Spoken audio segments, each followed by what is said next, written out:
Eh bien bonjour à tous et bonjour à toutes, et tout d'abord un grand merci pour votre fidélité à la chaîne Excel Astuces.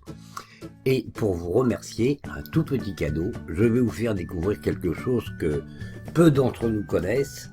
Savez-vous qu'Excel dispose d'une caméra? Eh oui, et vous allez voir que c'est bien pratique. Mais cette caméra, il faut la trouver. Alors nous allons la chercher et nous allons la mettre à notre disposition. Pour ce faire, nous allons l'installer dans ce qu'on appelle la barre d'outils d'accès rapide. Vous voyez ici, il y a écrit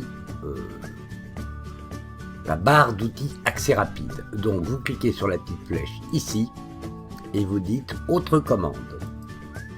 Vous avez une boîte de dialogue qui s'affiche et vous allez demander, parce que ça n'est pas dans les commandes courantes, vous allez demander commande non présente sur le ruban. Et là, vous allez chercher caméra ou appareil photo, pardon. Vous voyez, il est ici, appareil photo. Vous le sélectionnez et vous dites ajouter. Et ensuite, vous dites OK. Et vous voyez ici, l'appareil photo est présent. Maintenant, nous allons pouvoir nous en servir. Alors, à quoi ça peut servir? Imaginons, par exemple, que vous vouliez communiquer à une personne extérieure à la société des éléments qui figurent dans ce tableau, mais uniquement le nom du technicien, le type d'intervention et la durée. Vous ne voulez pas qu'il connaisse les dates, ni les clients, ni surtout le chiffre d'affaires. Alors vous auriez tendance à sélectionner tout cela, à le couper, à le coller, enfin ce serait beaucoup trop long. Voilà comment utiliser le fameux appareil photo d'Excel. Vous commencez par sélectionner votre plage. Vous voyez, on veut technicien, intervention, durée. On sélectionne notre plage. Et on clique tout simplement sur l'appareil photo.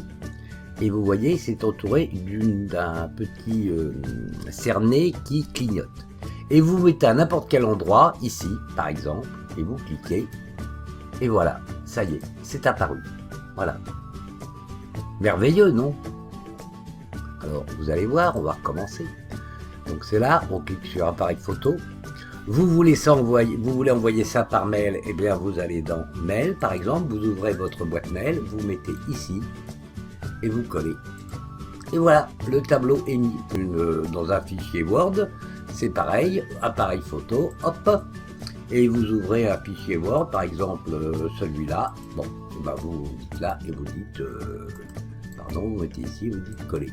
Et voilà, vous l'avez pareil, d'accord? Bon. Alors l'avantage de ce système, on recommence, par exemple, on va reprendre la même chose, c'est que ça marche exactement comme une photo. Donc on prend la photo est prise, on clique, elle est là. Et vous pouvez la déplacer, et la faire tourner si vous voulez dans plusieurs sens, vous voyez, et vous pouvez la déplacer, la mettre droite, etc. Bon. Et puis si vous cliquez comme ça, vous pouvez par exemple décider de son format, ici, ou bien encore, la taille et les propriétés, mettre de la couleur, etc., etc. Tout est possible, vous voyez. C'est très très intéressant et vous pouvez, ça peut vous permettre aussi de mettre ensemble plusieurs tableaux à côté les uns les autres. On va faire par exemple, on met ça. Ensuite, on va prendre en photo cette partie-là, par exemple, vous voyez.